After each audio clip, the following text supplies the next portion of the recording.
What's up, everybody? Welcome into another YouTube live show. I am John Kurtz, obviously coming at you much earlier today. I'm trying to counter program against the NFL. Okay, how often do we talk about on here how big of a deal TV networks are, TV money is? Okay, in trying to maximize the dollar value of the YouTube show, I've got to worry about the big bad NFL. It's kind of like how college football is now losing certain Saturdays at the end of the year to the NFL because the NFL just won't get out of the way.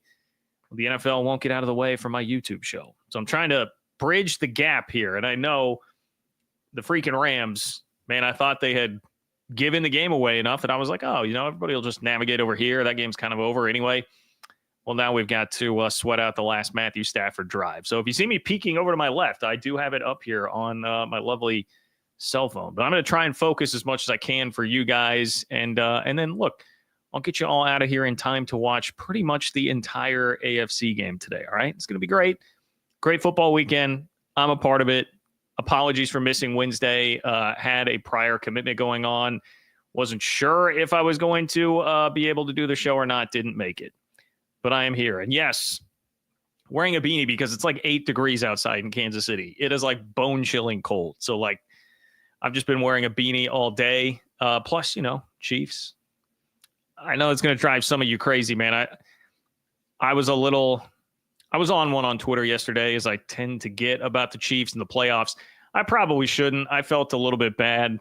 And I know that, like some of my Houston fan followers out there were not too thrilled with that. I apologize, but it's playoff season. I live in Kansas City. It's kind of the deal. All right. So yes, rocking the beanie today. We've got some good stuff on the docket. I promise I will talk college football. We got a meeting that happened actually today between many of the commissioners and, of course, Notre Dame's athletic director. There was a report before that came out from Ross Dellinger that said there is not going to be enough support, it looks like, for college football playoff changes next year, which would be format changes that, of course, would have removed the auto buys because everybody thought that was such a massive problem until all of a sudden Arizona State damn near beat Texas. And then we didn't hear quite as much about that, especially right as that was on the heels of Boise State being pretty competitive against Penn State. So we're not hearing quite as much about that anymore. And I want to talk about that. Arizona State may have played a legitimate role here in the fact that you'll get another year where you're at least in line for an automatic spot. We know that is not automatic, but the Big 12 was able to land a bye this past year, and you've got the door open certainly to do it again next year. We do have a national championship game in college football tomorrow that is going to be played, right? Notre Dame will play Ohio State, two brands that are pretty universally disliked outside of their own fan bases across college football. So as I saw earlier, I think it was Pace and Cougar fan, too bad they both can't lose. I'm sure that's the feeling of a lot of people going into the game tomorrow night. But who should you be rooting for? Here on this channel, as most of you know, this is non-Power 2 perspective. You're going to get, coming from Big 12 country, a Big 12-centric perspective, but really just non-Power 2. Everybody else in the sport, what's the best outcome? Is the best outcome for Notre Dame to win? Is the best outcome for Ohio State to win? I am a little bit conflicted, but I think I know what the answer should be on that front. I've got some merch ideas that I need to get from you. I need help.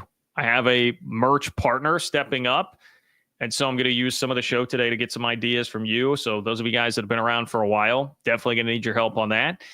And we've got Coach Prime updates. All right, Coach Prime updates. Lots of reports that he could take the Cowboys job. Could take the Cowboys job, but I think that would actually be a terrible thing for the Big 12, okay? A terrible thing. And Coach Prime haters, I'm going to need you to listen up later on in the show for that. All right, so that's what I've got coming up today. Probably going to be a lighter crowd, I would assume, because of the NFL action today, but still rack it up in the chat. Get it going. Appreciate all the guys who are here. If you want to make sure that your chat gets on tonight, click the $ below the chat box, and you can create a super chat, which will ensure that your question or comment gets on. If you could just like the video. That's totally free and a great way to support the channel as well. So I appreciate everybody who does that. And if you are not watching live, again, I'm doing this at a weird time today, a couple hours early. If you're not watching live, going over to Venmo, it's John-Kurtz-4 on Venmo. You can leave a question or comment there with your donation, and I will kick off the next show with it. And I've got a couple of people to get to here. All right. We're starting with Scott. Scott, I appreciate you. Thank you for your contribution on Venmo, John-Kurtz-4. Scott says, what does it take for a program to become a blue blood? On the flip side, how does a program lose its blue blood status? And I think this is in reference to the last show that I had on Sunday last week. I talked about how different, well, really how the same the situation is in college football, where it's going to be really hard for any non-blue blood team to win a national championship. But that's basically been the reality for the last 30 years in college football, is that only teams that really fit that type of description, at least at the time that they won, Nebraska, looking at you, those are the only schools that have really won national titles. So blue blood, I'm being a little bit loose with the term there, because I know, like in basketball, people get really guarded about the blue blood moniker being thrown around and like won't include UConn, because blue blood seems to be more about, now UConn has enough national titles to be in there, but they don't have the history going back years and years and years that like the Kansas, Kentucky, like that Cal or North Carolina of team has. I'm really just meaning like the upper crust, the elite tier of college football is basically what I'm saying with that. So I wouldn't get so hung up in the specifics of the term blue blood. I would think about it more like just teams that are in the elite tier of college football, which, like, you know, right now, Georgia, Alabama, LSU, Ohio State, Michigan, Oregon, like teams that are in that type of tier. So that definitely can fluctuate. And Nebraska is a good example of this, where Nebraska, at the time that they won their 1997, 1995 national championships, like they were a blue blood then. They were in that group. They're certainly not in that group now. So it's just simple matter of wins and losses. I guess the answer with Nebraska would be, hey, if you are going to go through the longest drought of any program in college football, any Power 4 program in college football, missing a bowl game, then that's going to demote you from your blue blood status. Now, Scott is a K-State fan. He asked if K-State had won national titles in 1998 and 2012, would that have solidified them as a blue blood? No, because the history at K-State, I don't know that even if K-State had like a UConn like run, 5 titles over 20 years, if anybody would ever accept it, because Sports Illustrated did in 1989 write the article Futility U. Was it 88 maybe? Futility U, about how K-State was the worst college football program in the country. So that's the history there. Just not enough history there. So I'm taking some liberties with that term, Scott. It was just like the easiest, most succinct way to sum it up. But basically, we're just talking about the elite tier of college football. So, Scott, I appreciate it. Yeah, 98 and 2012, K-State fans won't be happy with those references. Times that K-State got painstakingly close, particularly 1998. It's always a great hypothetical in K-State world. How would things have changed had Michael Bishop not fumbled in the 1998 Big 12 championship game? He beat Texas A&M. I think would have beaten Tennessee for the national championship that year. How does the program change? I don't know. It's possible that it's not all that much. Anyway, we don't need to dive into that topic. That one's too painful. Still too soon. Mark, thank you for being here. Mark, I appreciate you. Also on Venmo, John-Kurtz-4. Mark says, John, I'm not catching many live shows these days, but want to let you know how much I still enjoy your content and appreciate everything you do, especially your OFB newsletter. I really am the most informed fan at the water cooler. Mark, that is a great testimonial. I might have to take that one. Still the most informed fan at the water cooler. Great time to remind everybody you can subscribe to the Open for Business Big 12 newsletter at ofbnews.com. Starting to get into basketball a little bit at ofbnews.com. And I'm planning on, West Virginia fans, if you're not subscribed to Open for Business, I'm going to write a little bit about what's going on with West Virginia basketball right now, because it's pretty remarkable. I wrote about Bill Self as the Game Pass Bill Self buy. earlier this week as well. So got all that going for you, but plenty of football as well. Big 12 news filtered out, no SEC bias, no Big 10 bias. You don't have to worry about any of that. You can get it straight to your inbox multiple times per week for free at ofbnews.com. Join 3,300 plus other Big 12 fans that are there and subscribed. Okay, let's get going. So the Big 12 has scored a victory over the Big 10 and the SEC. And it is a simple one because it's only going to last a year. Okay, right? I'm not here telling you that this is going to be like a massive victory that's going to change the college football playoff forever. But for 1 year, it's a nice W for Brett Yormark and Jim Phillips. This isn't just about Yormark. Jim Phillips involved as well from the ACC. They had to stand up for their leagues, and I do love that they did that. However, it comes with risk. It does come with risk. Anytime that you are going to stand up to the power brokers in college football these days, it is going to come with risk. And unfortunately, this does too. So here's what we got from Ross Dellinger at Yahoo Sports a couple of days ago. He says, a seating structure change to the college football playoff format is unlikely to gain the necessary support without compromise, multiple commissioners told Yahoo Sports this week. So the commissioners were meeting today around the college football playoff, and it does not look like there will be enough support to actually do what they want to do, what you started to hear in early December about, that the SEC, Sankey was complaining about it, Petiti was complaining about it. Why did we not seed this differently? Why do we have the auto buys? Sankey was telling us about how, hey, this was really set up for a world where we had 5 relatively equal power conferences because of conference realignment. Whose fault was that? Because of conference realignment, things changed. Now we don't need those. We need to get rid of this. It's clearly going to change in 2026 because the college football playoff is being torn up. The deal is done. They'll restart it. It's totally new. But for 2025, you were going to have to get unanimous approval from everybody. And according to Ross Dellinger, commissioners of the Big 12, Brett Yormark, and Mountain West, the chief benefactors of the bye rule this year, as well as the ACC and Jim Phillips, say they're open to discussing the matter, but they express skepticism in making changes so soon into this version of the expanded playoff. Well, that certainly makes sense, right? And even beyond just the obvious motives of the Big 12, G5, and ACC here to not give up the fact that they could potentially have auto buys, it is very soon to be making a change, especially when we just saw what happened in the Arizona State-Texas game. It looked like Arizona State might actually have been deserving of a bye, right? That wasn't that crazy.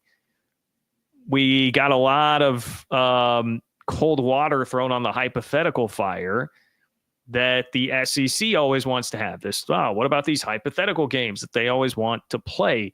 Well, look what happened to the SEC in the playoff and in the postseason. That seemed a little bit silly. Like maybe we can't just do this hypothetical game all of the time. So do we really need to overreact and change it when we know that you guys are just going to change it in 2 years anyway, after 1 year of doing this with very inconclusive results where the SEC has failed to make a national championship game for the second year in a row? Do we really need to knee-jerk change this? Especially when, by the way, Ohio State is playing for the national championship. They did not get one of those auto buys, nor did they deserve one because they lost twice. The way that this played out has not actually told us anything about who deserves auto buys. Even if your complaint is going to be, hey, we had bad games in the first round of the playoff, I think the way we've seen the NFL playoffs roll through here, as they typically do, is more evidence that, no, don't blame the committee for that. First round playoff games generally aren't great.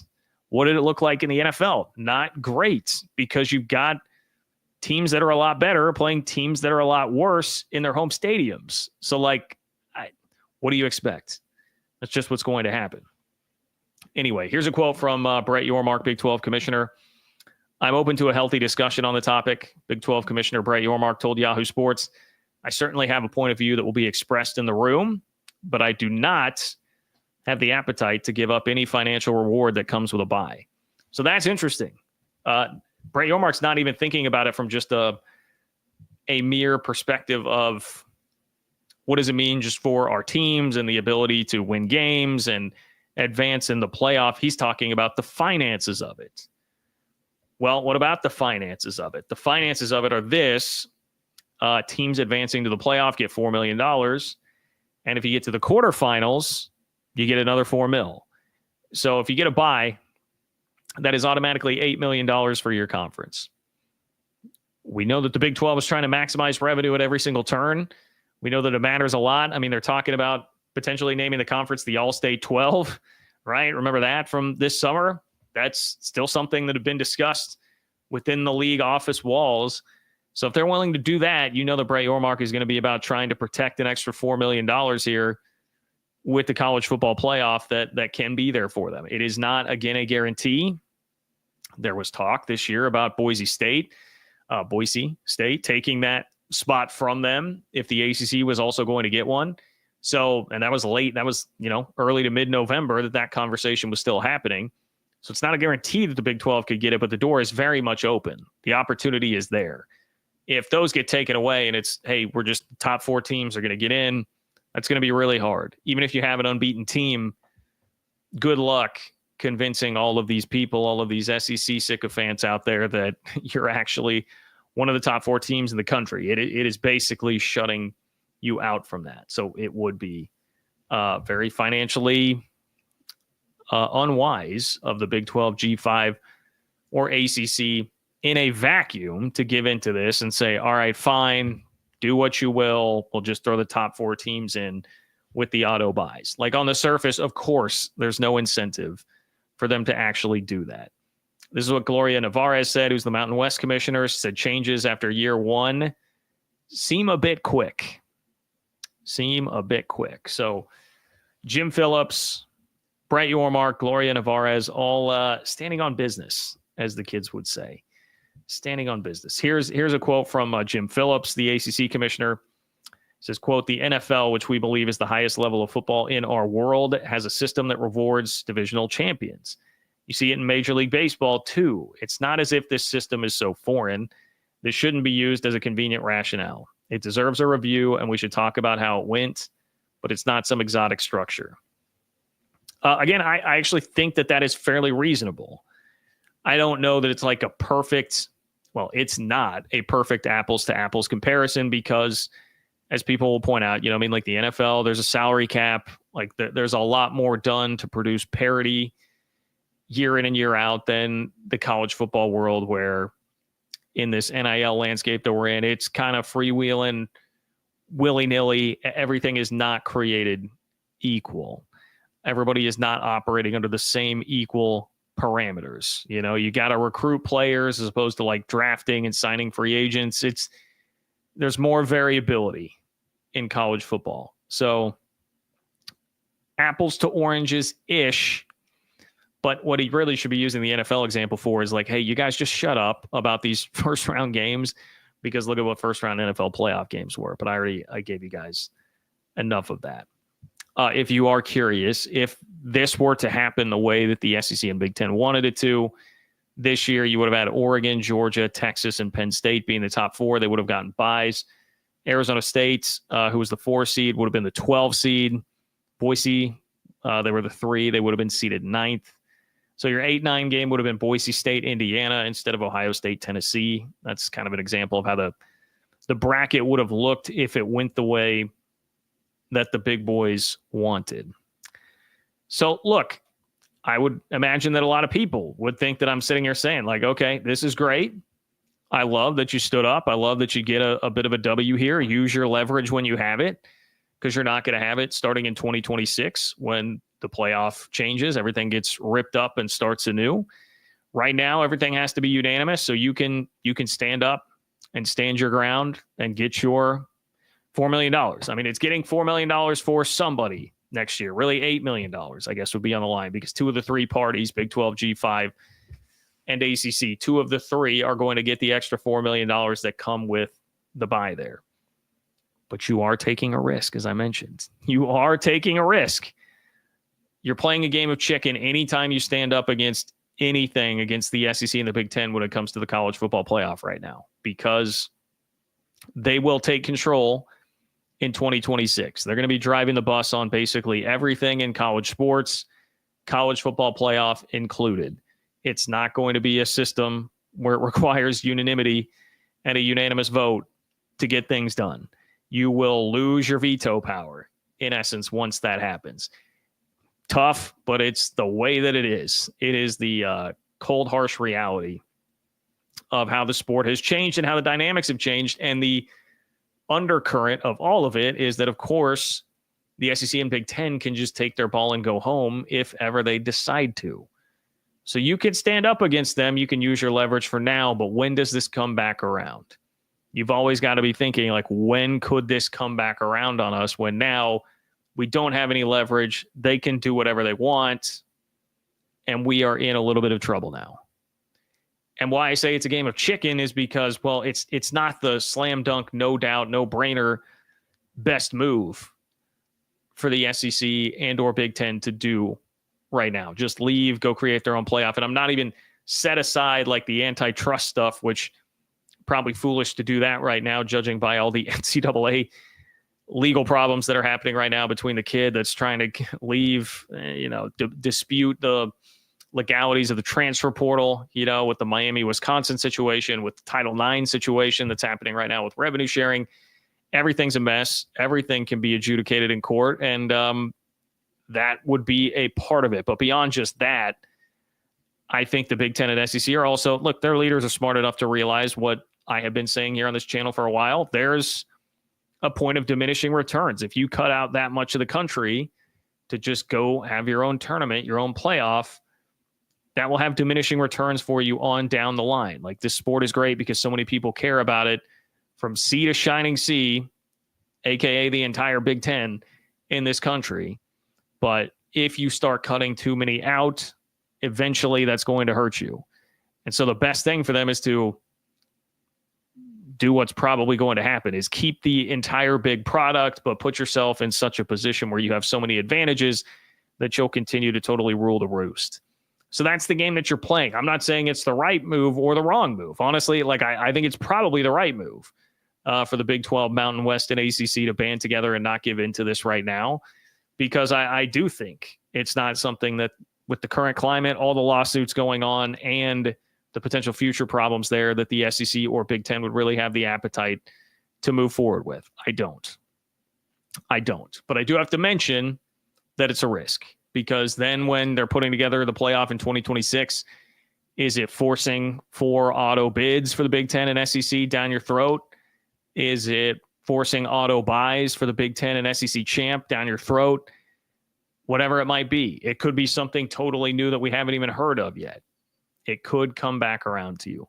You're dealing with the bully on the block, man. And some days you can stand your ground against him, but you're just waiting for the day when the bully wakes up in a bad mood. Like, what kind of mood is Greg Sankey going to be in today? What kind of mood is Greg Sankey going to be in tomorrow? You're kind of at the mercy of that. Now, another point that I would make on this front is Arizona State has been helpful here.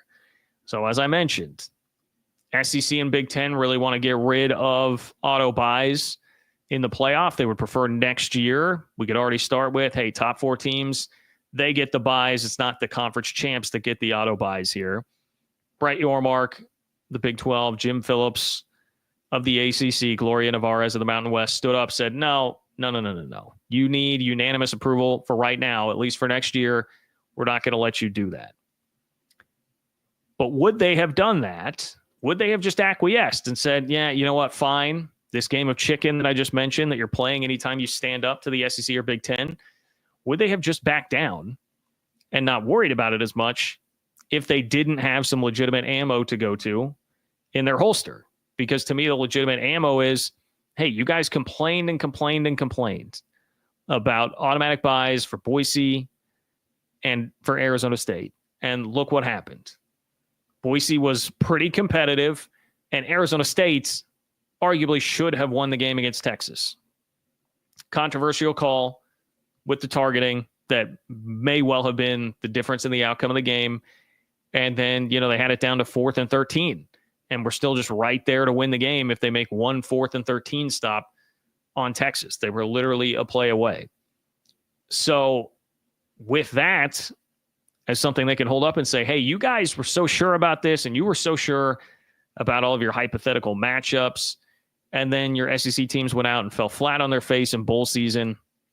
You guys aren't even in the championship game. Like, they have some legitimate evidence to lean on here and say, hey, wait, like, you guys can't just shove these down our throat and just assume that you're better, because you have been when Nick Saban was coaching in your conference for the last 15 years. That's not how it works. And we've seen that now out on the field. Perhaps the leaders of these conferences felt a little bit more emboldened to be stronger in playing this game of chicken because of what Arizona State did. Arizona State pushing Texas to the absolute brink. And perhaps, I know I'm also mentioning Mountain West and ACC here. Boise State, I thought, acquitted themselves fairly well against Penn State. I don't think that was a slam dunk great thing, and it got away from them a bit at the end. But, it was a competitive game into the fourth quarter. They did not get blown away.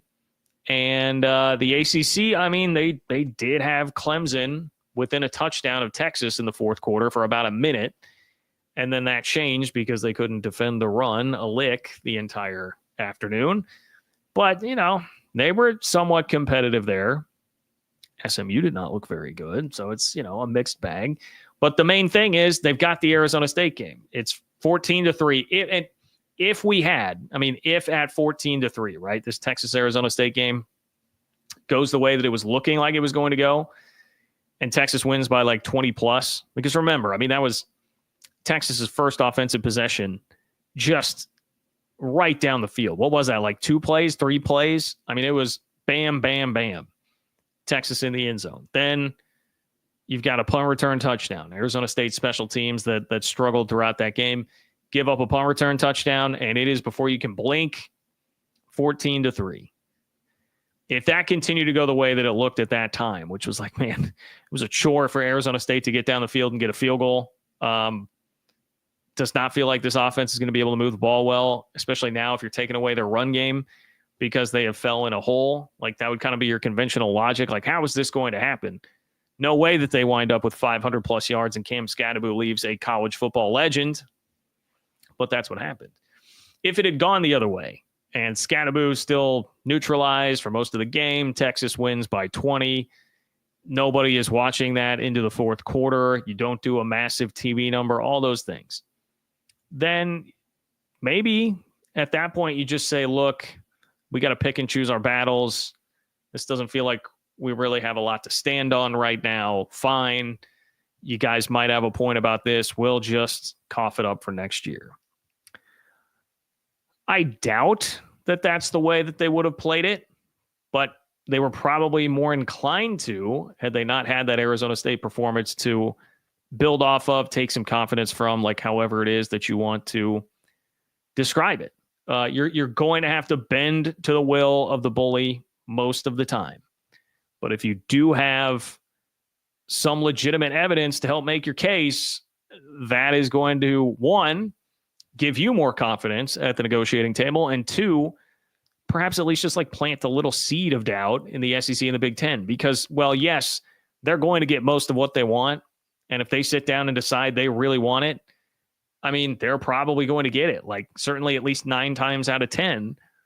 But they also, as I said, they know that, one, there's this bigger picture that they have to worry about, where if it becomes too much hey, it's just these 2 leagues, that's it, nobody else is a part of this, enough people will get disenchanted that your TV viewership goes down a bit over time. Big brands playing each other every year becomes less of a novelty on down the line. It becomes more professionalized, loses a lot of the charm of college football. Now you're not going to get as big of TV deals because your TV numbers won't be hitting the same way that they were. And so you can't be acting completely irrationally, just going with irrational power plays all the time.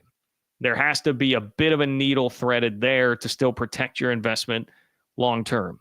The TV networks may not care nearly as much about that, but a Greg Sankey, a Tony Petitti has to sit there and think about it. So while they're going to make moves and try to push things across that are a little bit in the realm of irrational power play, it can't be too far that way, right? It can't be off the charts that way. And we've seen them back down to some public pressure before.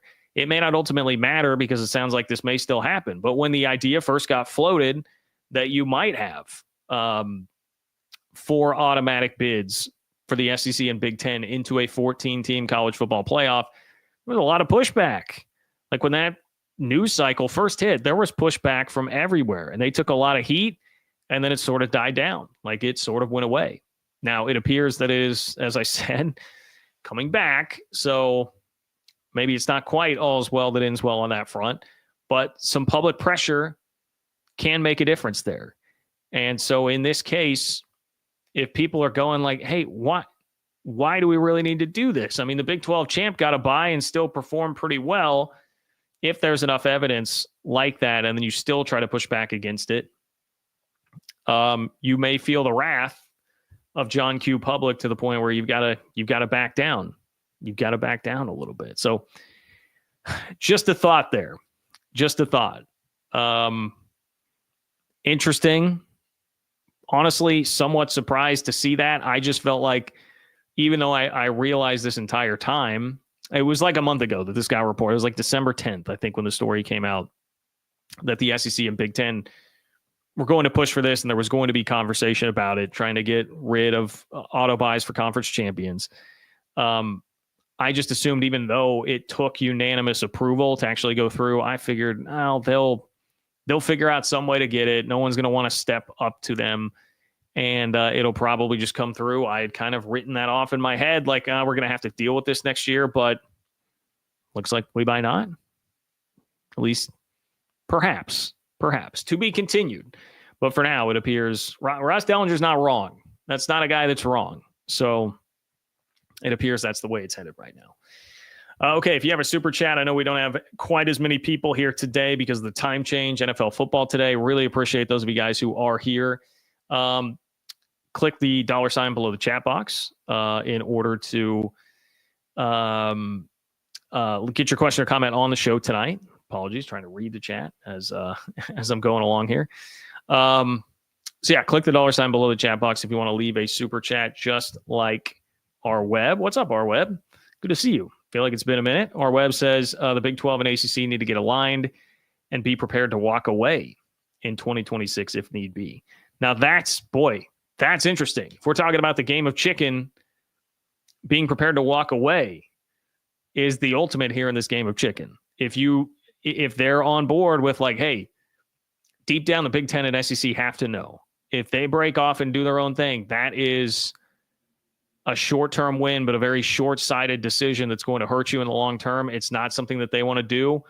What they're going to want to do is keep the status quo, but still be the power players in the status quo and just not go too crazy overboard with it. I mean, that's definitely a game you could play. That's really interesting. I will just tell you, like, generally, I'm a fairly risk-averse person. So I sit there and think about it like, okay, I mean, let's just make sure that we still are a part of this whole deal, have some playoff access. But I'm inclined to just be like, hey, like, let's take the safe route here. That's definitely not the safe route because that really could blow up everything for everybody, really. Could kind of ruin the sport as we know it, because I think if that split happens, eventually that does basically ruin the sport and would really suck. But if you're trying to get the best deal for you and negotiate your hardest and play your hand best, it would require doing something like that and seeing if you can get them to give in. Very, very, very intriguing. Jim Phillips, I don't know. I was going to say I don't see him being the type of guy that would have like the backbone for that, but he did against his own self-interest. He torpedoed the playoff expansion thing at one point, and it wound up being worse for his conference because of it. You guys know that I've watched the show for a long time. I've long railed on Jim Phillips for that. So I don't know. Maybe he is foolish enough, you could argue, like foolish enough to do something like that. Bray Yormark, I think he's got the cojones to do just about anything he thinks ultimately is in his best interest. But I also don't think that he's like reckless and would do it if he doesn't think that it's actually in his best interest. So it's a great point, R-Web, and there's going to be a lot of drama to unfold with all of this. Please like the video. If you guys haven't, please subscribe to the channel. If you guys are not subscribed, I know like 50% of you typically are not, so please do subscribe to the channel. I would appreciate that a lot. And subscribe to the Big 12 newsletter, Open for Business, ofbnews.com, to do that. So Notre Dame and Ohio State are going to play a college football game on Monday for the national championship. It will give us the first winner in the 12-team playoff era. And already, if you are a non-Power 2 fan, I would say the ultimate goal this postseason, the ultimate goal with the playoff has been achieved because the SEC is in shambles right now. Relatively speaking, SEC, I understand. I'm not saying that your conference is done, but relative to what SEC fans feel their place in the world is, they're in shambles. The fans have been melting down, whining, complaining, lashing out because for a second straight year, they're not in the national championship. The last time a Big 12 team played for the national championship was the last time an SEC team played for the national championship. You might have back-to-back years here with a Big 10 champ. But if you are a non-Power 2 fan, is that the best case scenario? Or will you actually gain more as a fan of any team that's outside of the Power 2? Will you actually gain more if Notre Dame pulls this upset and beats Ohio State? Like, should you have a vested rooting interest in the Fighting Irish? That's the question that I'm going to raise going into Monday. So, again, best thing that could have happened for the have-nots of the college football world. Well, one would have been SMU upsets Penn State in Happy Valley. Arizona State doesn't go engage 8 on 4th and 13, sits back in coverage and bats down a Quinn Ewers pass on 4th and 13 and wins the game. Like, yes, those things would have been better. Boise plays I guess they would have been playing a great game with SMU in my hypothetical scenario. There are lots of things that could have happened to make it be a more ideal playoff. But from a big picture standpoint, it's tough to beat knocking the SEC down a peg, like neutering the SEC superiority thing. That's been great. But would this be bigger and better if neither Power 2 conference wins the title? I find myself, to be honest, and some of this is a bit, I don't know if like selfish is the right word, unique to me because I'm a K-State guy, as most of you know. So like I've got a soft spot for Will Howard.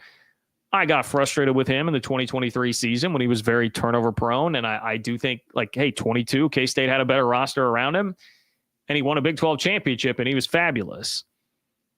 He's the type of guy, he needs that roster around him. And there's not a better roster in the country than what's around him at Ohio State. So it's worked out really, really well here in the playoff. I'm happy for him. I'm rooting for him. What he did in 2022 and the fact that he stuck around after a really rough start to his K-State career when he took a lot of crap from fans when he was just thrown into the fire too early. I have nothing but appreciation for the guy. I would love to see him win a national championship. I also find myself gravitating toward Ohio State because, frankly, I think it would make the SEC even angrier if it was the Big Ten that won the title for a second straight year, because their only true peer in the sport is the Big Ten. And so now if you're starting to fall behind there and you're losing to these northern teams when there's such civic pride in the South about the football teams and the college football that is played down there, and this idea that like nobody else can actually do it, even though, the Big Ten was ahead of them. Like when I was growing up in the 90s, it has not been this way forever that the SEC has completely dominated like this. It is a creation that started largely about the time Nick Saban showed up in Tuscaloosa so that everybody else could ride the coattails there. So the fact that Ohio State winning would really, I think, drive the needle even further. What am I talking? Drive the knife even further into the SEC. Twist it. That's appealing to me. I do like that. Also, like just Ohio State, they're a more fun team to watch. Nothing against Notre Dame. I appreciate their team. I really like Marcus Freeman. I appreciate what they're doing. Ohio State's a more fun team to watch. I mean, has there been anybody more fun to watch in the playoff the way that they have played? That's just a really, really fun team. But if Notre Dame wins this, there is, as crazy as this sounds, there is at least a smidge of kinship between the Big 12 and ACC and Notre Dame. Because as much as Notre Dame represents this historic brand in college football that's always been one of the best in the elite of the elite, kind of an elitist vibe there. And again, I will reference my years growing up in the 90s as a K-State fan with a program that was winning 11 games 6 out of 7 years and not getting, I thought, enough national respect. You look at Notre Dame like, God, these guys, how are they every year? People care more about them. Notre Dame won't play us. Like, what? I would get so frustrated with it. But what's happened over the last 10 years or so is that Notre Dame has kind of been relegated to definitely a level below the elite. And so they've been looking up at that group of, we talked blue bloods earlier, but when I said I use blue blood as a term for just the elite upper crust of college football, they've been looking up at that group too. Like, they certainly have been a peg or two below Alabama, Georgia, Clemson when they were still there with Deshaun Watson winning national championships, Ohio State. Like, they haven't been on that level. They were another one of those schools that was just kind of mocked and left for dead a little bit. Even when Brian Kelly was having really good seasons, he was like, yeah, that's great. That's cute. Notre Dame's peak is really good. They're not getting beyond that. So I know it's crazy to say that you share a little bit in common with Notre Dame, but you do. You do. In this new era, this last 5 to 10 years, you do. Because no one thought Notre Dame could do this here. So if Notre Dame now does, there are a couple things that happen there. One, you can look at it and say, hey, I understand all the history. I understand all the advantages you have, the resources, and Oklahoma State, Utah, like, as respected as they have become in college football, not anywhere near on the level of like a Notre Dame. But you can look at that at least and be like, well, that's somebody from outside that big group. That's somebody from outside those Power 2 conferences. I can get more on board with that. And that's got to drive those Power 2 conferences nuts as they try to negotiate for all of this ridiculous stuff and 4 teams automatically into the next version of the playoff and an automatic bye for the league champion. As they're trying to do all this, if they're trying to do all that, well, Notre Dame's busy winning the title and the SEC isn't even in the championship game. There's something nice about that. That is back to the concept of neutering them a bit. That's taking away some of their legitimate ammo. I like that. Could that temper some of the enthusiasm that the SEC or Big Ten has to try and jam through 4 automatic bids for their conference? I said earlier, like when that first came out, that they wanted to do that, there was a lot of public pressure and public backlash on that, and they backed off for a little bit. So would this create more of that? If the story comes back and like, hey, they're still trying to do this, and everyone's looking around like, what are you guys talking about? I mean, like, you guys didn't even win the national championship this year. The SEC hasn't done it in a couple of years. The NIL transfer portal has leveled the playing field more. We're now having to let more teams into this championship club, right? Michigan and Notre Dame are 2 teams that I certainly, if you would have asked me 3 years ago, I would have said, hell no, I don't have Michigan or Notre Dame in the group of teams that I think can legitimately win a national championship in this day and age of college sports. Not at all. Washington was there and played for a national title. The year before that, TCU played for a national title. Like, those teams have been right there. It's opening up. It's more wide open. Why should we really take you seriously when you say that you need 4 automatic bids? Will that take some wind out of their sails and create more public pushback? Perhaps. I, again, would not say that that's likely, but I think that's something that I would love to see how it plays out. I would love to see that be something that they have to battle against. Very, very similar to the situation that I laid out with the Arizona State game, right?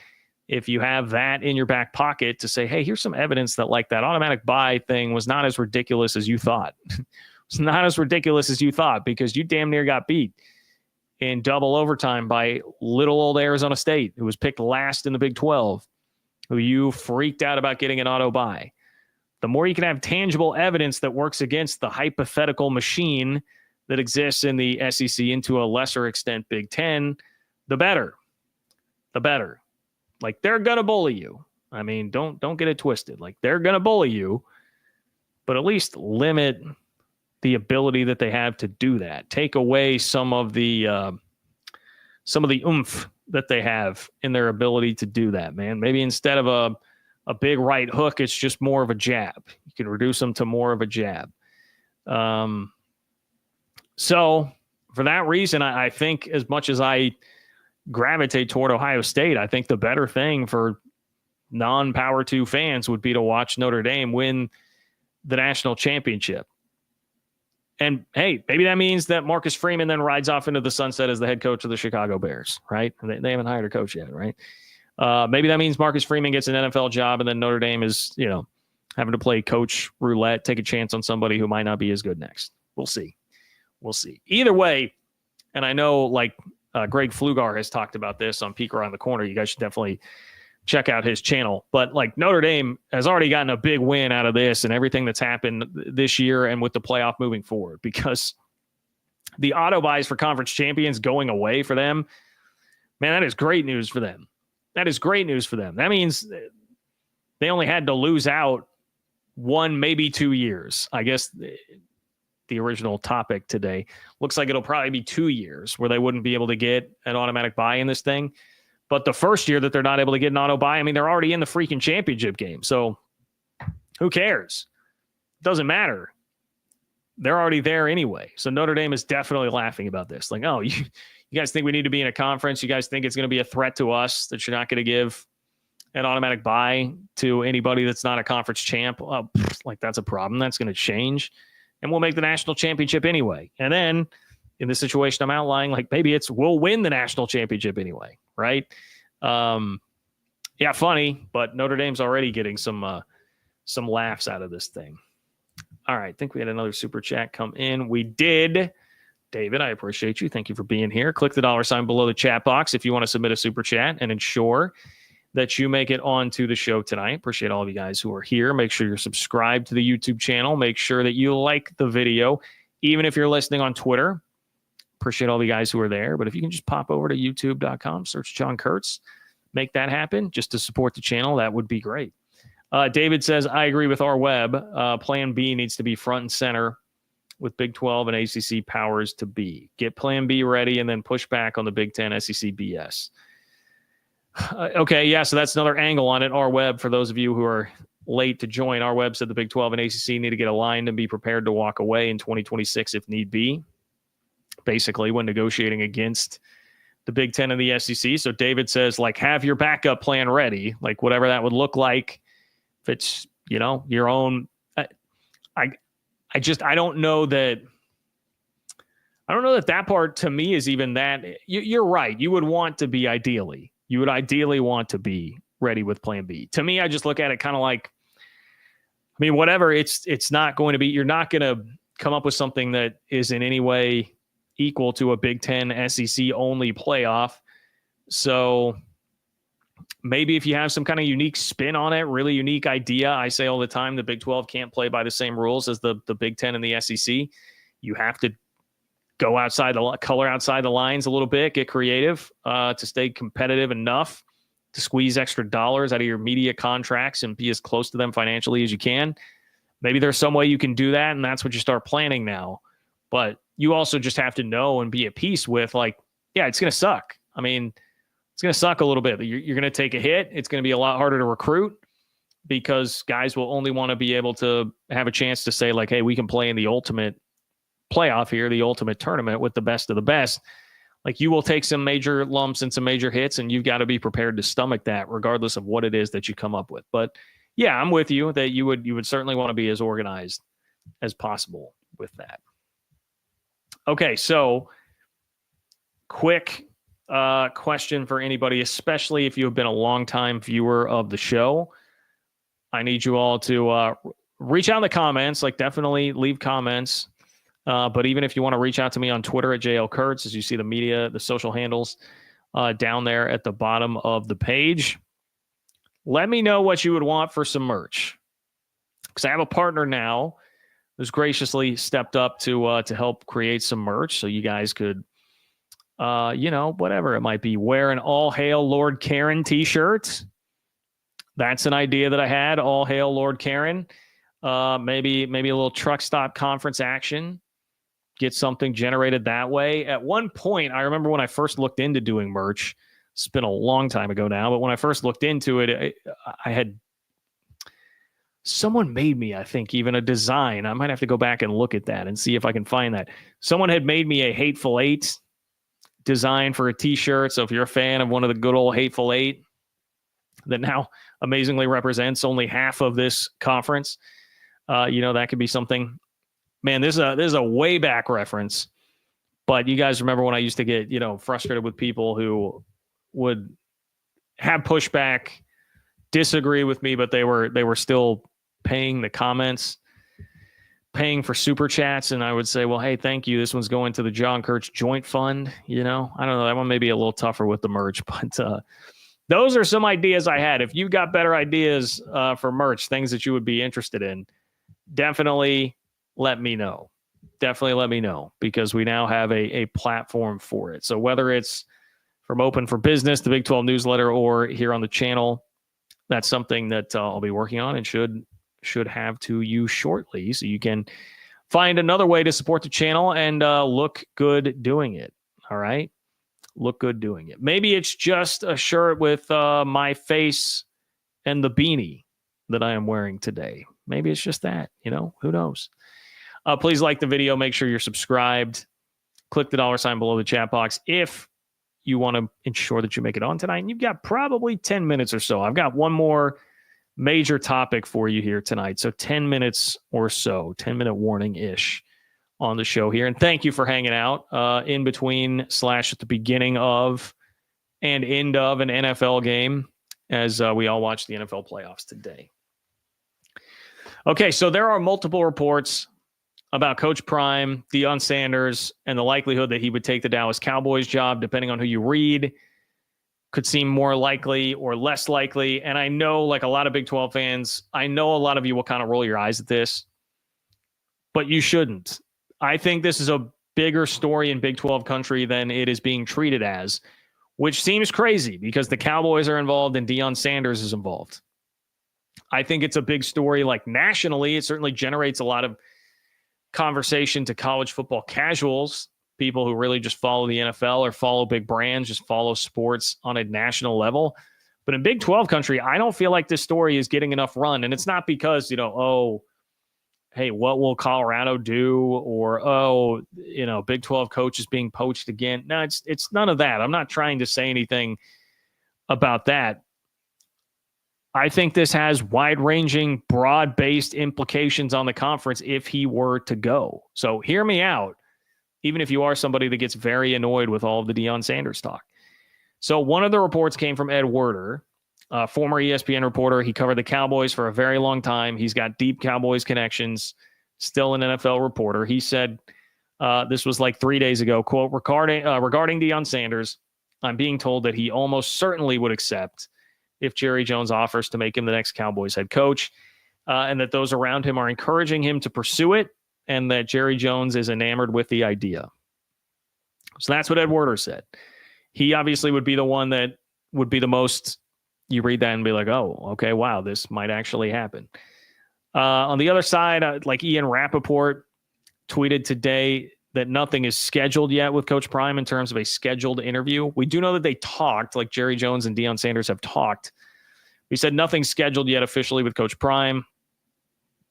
Then he went on to say, I'd be surprised, probably very surprised, if something did in fact get scheduled. So you read that and you would think, all right, well, maybe not as likely. Okay. But many have pointed out, and I would agree with this, like, hey, Jerry Jones and Deion Sanders know each other very well. I don't know that that's the type of relationship that would require like a formal, scheduled sit down. You've got to report it and tweet it out there. Official interview. I don't know that they would need that if he is actually going to hire him. But, on one hand, we've seen Cowboys have already interviewed like Robert Saleh, Kellen Moore, Leslie Frazier, I believe, is supposed to interview tomorrow. So there are some official interviews happening. We know that there's at least been some level of conversation with Coach Prime. Diana Rossini was another NFL reporter who seemed to be a little more lukewarm on the legitimate possibility of this happening. Now, for Colorado's sake, it's not like Prime has been out there acting like he's a guy that is actively trying to leave. They were still very active in the transfer portal, signed the second best class in the Big 12. I don't know if like signed is even the appropriate terminology anymore. They put together the second best portal class in the Big 12 behind Texas Tech, who's top 3 nationally. Quarterback, biggest thing that they're going to have to replace, much as Travis Hunter is great. Shedeur Sanders is the most irreplaceable part of that team. And they've done everything that they could. They got an elite high school quarterback in Julian Lewis. They got one of the best quarterbacks in the portal in Caden Slater. And so they've done everything they can to shore that up and try to be ready short and long term at quarterback. There is also this element here, and I know a lot of people will point this out, like there have been a lot of whispers out of Colorado that they're trying to get a contract extension done and that Prime perhaps wants more than what Colorado has put on the table so far. So maybe this is just a negotiating ploy. Like, okay, sure. I'm not naive enough to think that that's not something that could very well be what's happening. I am not naive enough to not understand how the game works and how this typically goes. And I also understand where a lot of you are coming from, where you're just tired of this in general. Now, there's a crowd of people that is always going to hate Dion, Coach Prime, Colorado, for bad faith reasons. Like there will be people who hate him where they're just arguing in bad faith. I don't think that that's everybody or a majority of people, but a lot of people that are in the, Coach Prime, Dion hater camp are there in bad faith.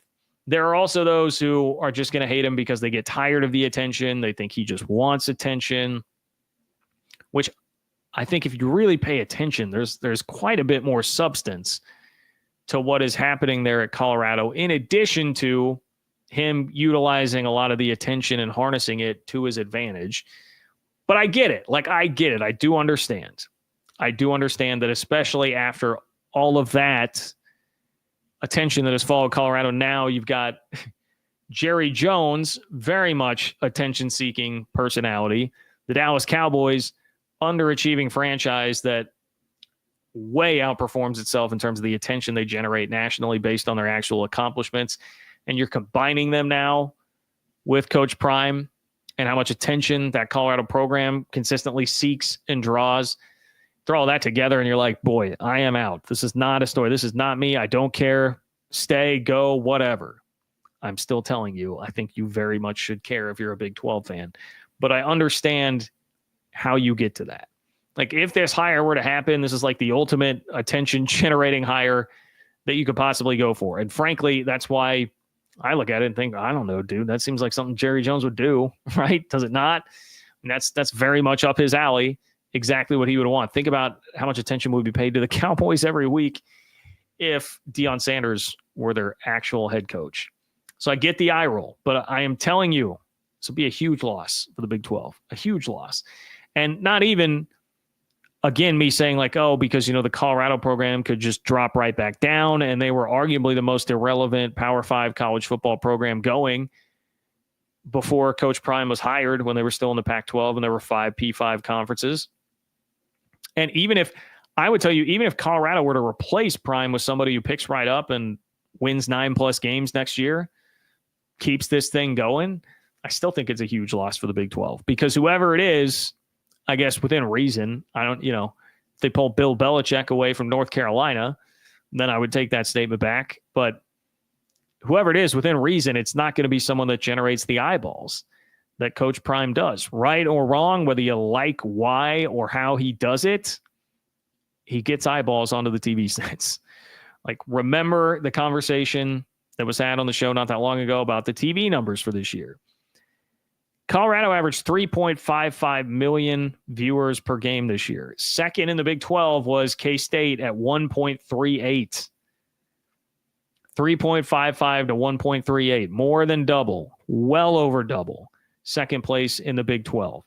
In fact, you can combine the next three. numbers 2, 3, and 4 in the Big 12, K-State, KU, Utah, and you would get a number that is just barely over 3.55 million. So Colorado's TV viewership per game was almost more than the next three combined. That's a lot of juice for the Big 12 TV contract. That's a lot of juice for the league in general, and just conversation happening about the conference when you are fighting for that every single day. And it is a constant fight to get attention and get people to care about and respect your league. And he just, like, guys, frankly, he makes the league more interesting. Just makes it more interesting. Like Big 12 Media Day, that was a big deal. Coach Prime's there. He's talking. There are national folks there. There are people who would not have shown up if not for the fact that he was there. It draws more attention to not just the conference, but then everybody else, because if more people are showing up to Media Day, they can't listen to Prime talk the whole time. There's going to be other stuff going on. They'll start to pay a little bit more attention to the other things that are happening. It's just better for the league to have an interesting personality like that. The Big 12 needs to do things a little bit differently. I've mentioned this a couple times now on this show already. You can't be playing by this same, like, hey, SEC, Big 10, like whatever, just have big power brands and go win games. Who cares who's coaching? You can't do that. You don't have the same brand power that those leagues do. So you need things like this. This turned out to be, I mean, the way everything worked out with Prime getting hired at Colorado and then Colorado jumping ship from the Pac-12 and starting that, and they come to your conference, could not have worked out better for the Big 12. And then they wind up having a good year in year one, and they're legitimately competing for the playoff, and you win a Heisman Trophy. Like all these things, very, very beneficial for the league. And I think you're fooling yourself, even if I can understand where you're coming from, if you're just writing this off as whatever, kind of hollow, attention-seeking guy and program. It doesn't matter, whatever. No, it does matter. It does matter. That will significantly hurt Big 12 TV viewership next year if he leaves. So I, for one, am very much rooting for him to stay. I would love for Coach Prime to stay, because in the end, you can keep this TV deal a little bit more juiced up. If you can keep this TV deal a little bit more juiced up, it's going to make everybody more money. So whatever your team is, whatever your squad is in the Big 12, that is something to keep in mind. Okay, couple more super chats here. Alpha Cat, Chiefs and refs kick at 5:30 next Sunday. Your showtime next week. Boy, that is probably that is like worst case scenario. Worst case scenario for the show next week. I'm going to have to think on that, but I would be inclined to say start it earlier in the day, and it could also just be Monday. Part of the reason this Sunday, like I was like, I don't want to just punt until Monday because we've got the national championship game, and I didn't do a show on Wednesday because of a prior commitment, so I felt more of a need to make sure that I got one in here. I would say either potentially like a Sunday afternoon or just wait until Monday, because I know that it's not just like thinking about me. I'm a Chiefs fan. I want to watch a Chiefs game. I want to be as conducive for everybody to be able to come watch the show. I understand we're gonna have a lot of people watching the NFL. So that's my my thought right there. And yeah, I know that, those damn refs. I can't believe officiating crew, man. The officiating crew allowed the Chiefs to sack the quarterback 8 times against the Houston Texans. It's outrageous. I can't believe an officiating crew would let somebody do that. Unbelievable. The NFL has an officiating problem, because if they are letting CJ Stroud get sacked 8 times by the Kansas City Chiefs, egregious ignorance of the rules. Incredible. I mean, they allowed the Texans to only score 12 points with disastrous special teams. I cannot believe the officials did that to Houston. What a screw job. What a screw job. Tom, what's up, Tom? Tom says, come up with a logo, put it on a backdrop for your videos as opposed to a blank wall. Hey, Tom, it's not blank, okay? These are trophies, the Kansas Association of Broadcasters trophies. Yeah, that's what all those are. I was trying to think what's up there. Oh, I've got the college football 96. Forget what year that is, but it's got K-State on the cover, the old NCAA football game. So I've got a little bit going on there, but yeah, look, the background could stand to be spruced up a little bit. I do have a logo. I mean, the logo's in the upper right-hand corner of the backdrop on the overlay, as we would call it, the overlay of the video. But thank you, Tom. Thank you. I appreciate it. I mean, so I can put that logo on merch. I don't know if you guys really care about that. But that logo is something we definitely could put on some merch too. So appreciate you, Tom. Thank you, Tom. David, if Coach Prime signed a lifetime deal at CU, CU would be an SEC Big Ten option. Maybe. But see, they don't really need that, though. Like, that's the thing.